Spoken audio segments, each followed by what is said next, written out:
Welcome back, awesome people, to Cocktails and Consoles. It's Melissa, and yay! I got my first, no, I can't even say that. I was tagged before to do the YouTube tag challenge. I forget by whom. I am so sorry. My production schedule gets a little insane, and simply because just balancing all this against work and, you know, trying to be a good friend and a good family member, I tend to overbook myself a little bit. So to whoever tagged me last time, apologies. And tagging is fury, thank you so much, because you always kick my ass to be a better YouTuber, and I thank you for that. You are a wondrous person for being able to push people to do better, because you always push yourself to do better, so I appreciate that. So welcome to technically my first YouTube tag video, and I'm so excited to do this.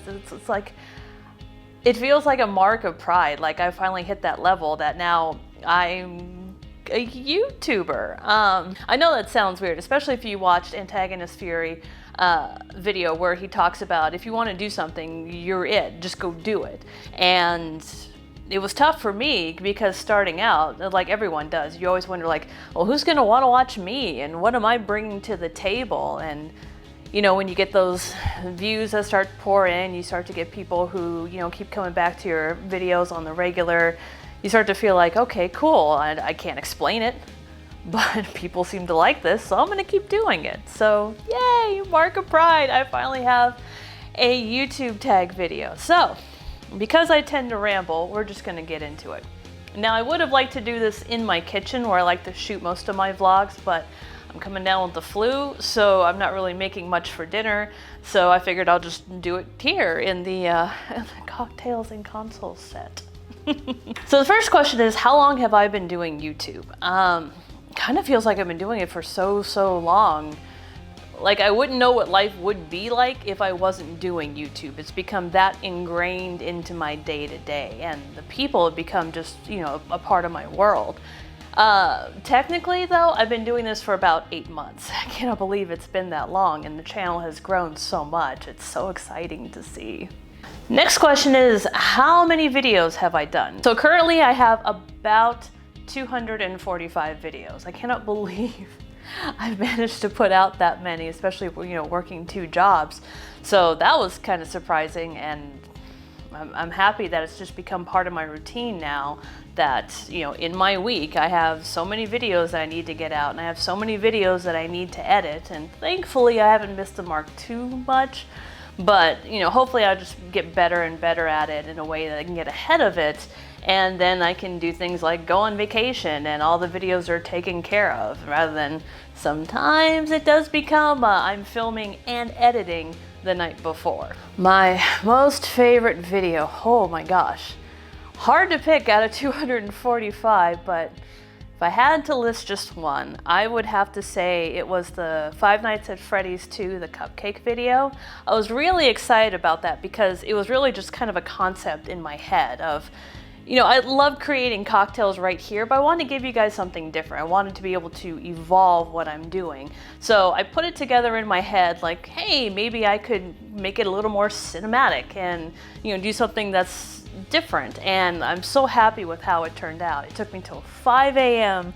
the night before to dub, to edit, to all that kind of stuff, but I'm so proud of how it turned out, and it's inspired me to do more. Like if you guys have seen the cocktail that I did for Contrast, that was something else that I wanted to take it in a completely different vein, different camera angles, different setups. I also have something pretty cool in store for Undertale, but I really have got to map that one out to see if I can do it, because it's just me. I am the cameraman. I am the sound girl. It's a little tricky, and sometimes it's a little bit limiting, and you know, you think about all the panoramic shots that you'd like to do and just crafty ways that you can cut from different angles, but then you have to realize that you are the one who makes all that happen, so you have to get very detailed about planning it. And that's something that I learned from ReviewTubes, and thank you so much, ReviewTubes. You push me to be a better YouTuber, which is really plan out what you want to do, so that way you can see what's achievable and what isn't. Oh lordy, my most favorite YouTube. God, it's like picking one of your favorite cats. Well, first part of this answer would have to be the Game Grumps. They are the ones who inspired me to start to do YouTube. They are the ones who I turned to on a daily basis, 3 times a day for like 2 years of my life when, you know, chips were down and stuff was, you know, falling apart, and they were what made me happy, and they just brought a smile to my day, and they just helped me get through it. But if I had to base it off of whose video if everyone that I talked to launched a video all at the same time, which video would I watch first?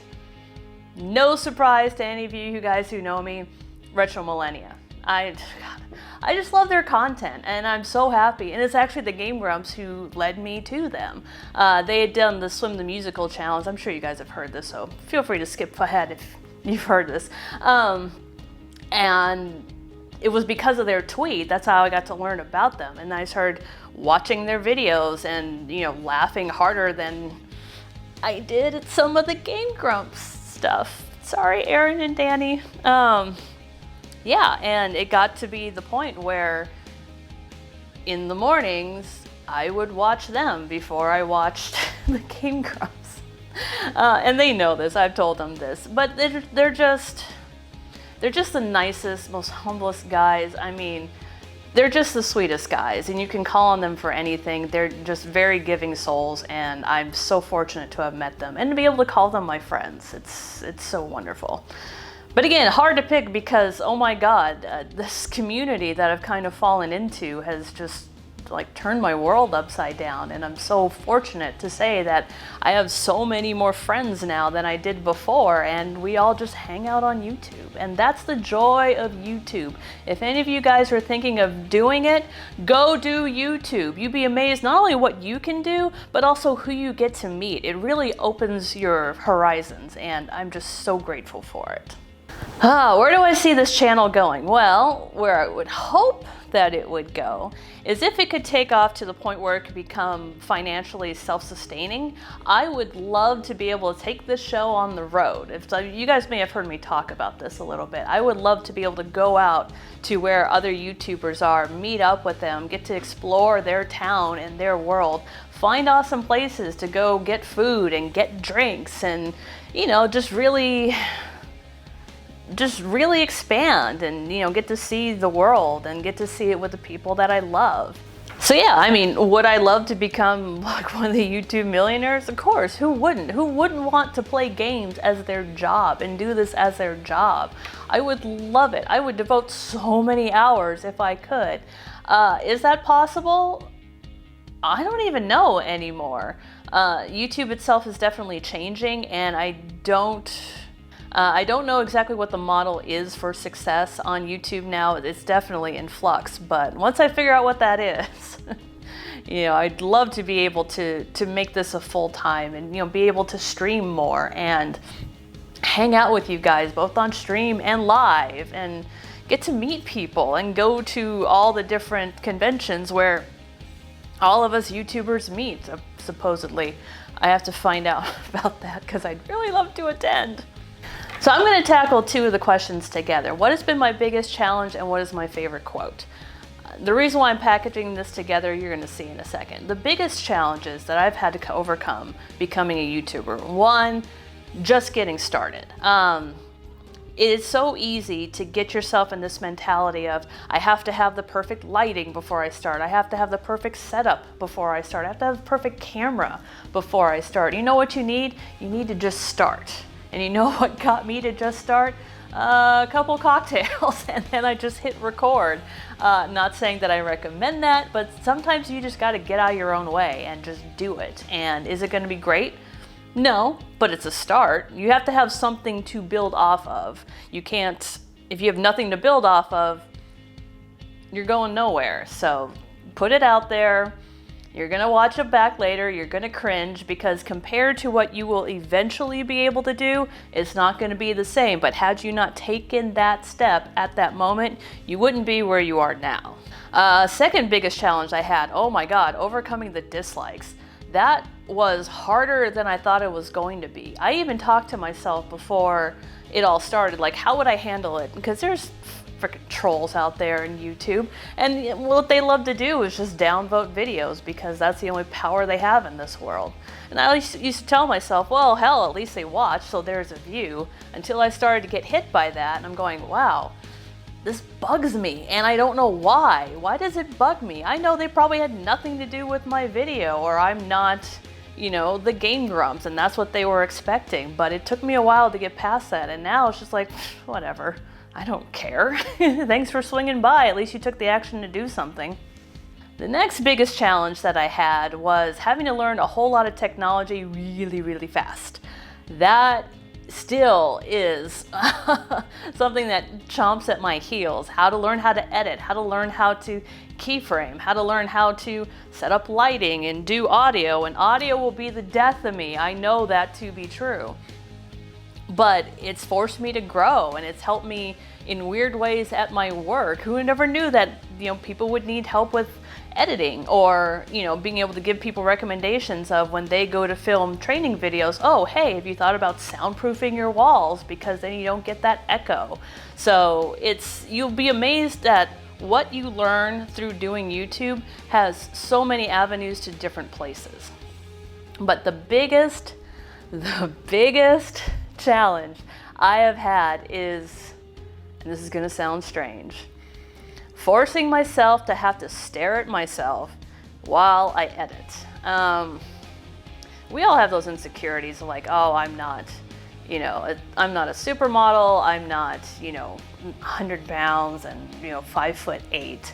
But when you actually have to sit there and stare at yourself for an hour, 2 hours while you edit, it's unnerving, and yet it's rewarding at the same time, because then you start to get very comfortable with yourself. And I think that's probably what we are missing so much in this world, is that the couple times that we actually look at ourselves is for a brief second, and we're making a snap judgment on ourselves going, oh man, you know, my face looks all shiny, and God, I just look all swollen. And we don't actually stop and take a look to notice the things that we do like.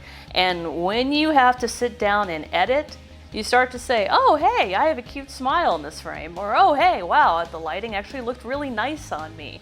And it gets you a lot more comfortable with yourself. And for that, I am deeply grateful, because not my strongest suit.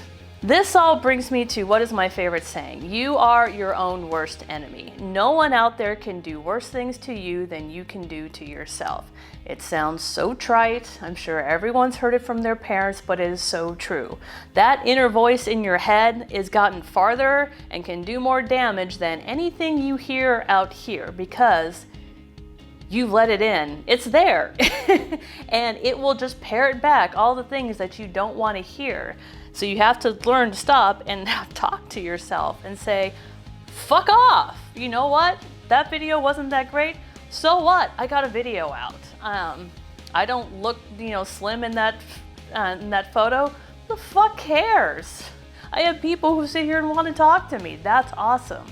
Always try to look to the bright side and actually make an effort to tell yourself that, because that inner voice in your head never shuts up. So why did I start YouTube? I think some of you guys have heard this story, but I'll go through it again. It actually started because of the Game Grumps. I was sitting in my car one day and I was watching one of their charity streams, and I was just amazed at, you know, how much revenue that they were able to generate for these causes. Not only that, but how much they were giving of themselves for those causes. And it really struck home to me just how powerful this YouTube platform is. And it resonated with me in some of their other videos where they talk about how people hit them up and say, your videos helped get me through a bad time in my life, which made me realize, yeah, they helped me as well. And it got me to thinking, maybe I could do this for others. Maybe I could be that positive voice in their day, something that just makes the day suck a little less. And in return, maybe they could help me make my days suck a little less. And then I sat down and thought about, okay, what kind of channel do I want to do, and how do I make myself stand out? And I was born at a bar, but that's how I got here. So People I want to collab with. I have been so fortunate to be able to collab with the people that I have, but there's one individual I haven't had a chance to yet, and I really want to. And that individual was the one who tagged me recently to get this video done. Antagonist Fury, get ready, sir. We're gonna make a cocktail together. I love the way he looks at games because he looks at it from both a critical view and a philosophical view. If you ever watch his Spec Ops: The Line, great series. And you start to see where he starts to break down like what's actually happening. It's not just, you know, hit ratios and headshots. He's actually talking about, you know, the effects of war and how it can transform a person. It's a great series. I watched it from beginning to end. Love it. So if you have not checked him out yet, I'm sure you have, but if not, I'm gonna link his information down below. He's just a great guy and a great YouTuber, and I highly recommend him. So now, the fun part. Who are 3 people that I want to inflict this on? Well, of course I gotta throw it out there. Retro Millennium, I'm gonna tag you. Ryan Ashmore, I'll tag you too. And oh, the fabulous Mr. Fox, I'm gonna tag you.